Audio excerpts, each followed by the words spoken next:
Italia 1. Italia 1. Allora, signore e signori, vi presentiamo la pipì di Sebastiano Liguori. Oggi Sebastiano va a fare pipì.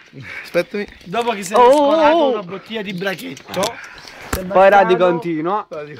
va a fare la sua pipì. Radi te ne corno, è cornuto. Lui.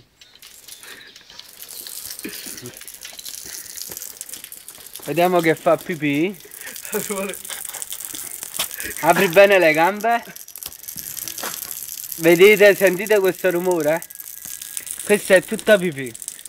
Di Sebastiano. Sebastiano ubriaco. Wow, oggi una bottiglia di branetta, so cosa fare sana. Che hai detto Sebastiano? Non abbiamo capito. Sì. Sì, eh? Mamma mia, oggi. Ragazzi, vedete? Ragazzi, non so se si nota. Non si ferma più. Non so se si nota. Non si ferma più. Sempre più forte. Non si... E getta sempre più forte. il getto. Getta sempre più forte. Guarda, attenzione. Oggi, mamma mia.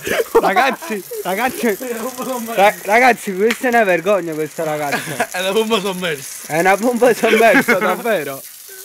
Signore e signori, non ci credo. Mi sa il secondo. E mi sa terza. Ragazzi, qua siamo a Gagnano. Davanti alla chiesa. Ragazzi, guardate tutta la pipì, guardate la pipì, ragazzi. Non si vede, c'è l'ombra. Io so schirullare. Guardate tutta questa pipì. La guardate? È tutta pipì di Sebastiano. C'è Paolo Barbato che la indica. C'è pure Gerardo, attenzione, che la indica. Questa è tutta pipì di... Mo che cammino dopo, perché mo... sono le ore esatte. Sono le ore esatte. 3,49. 3:49, siamo Davanti alla chiesa. la chiesa del Rosario. Ragazzi, e con questo Radi, Gerardo, e lei secco dell'immondizia. Radi. Poi studio.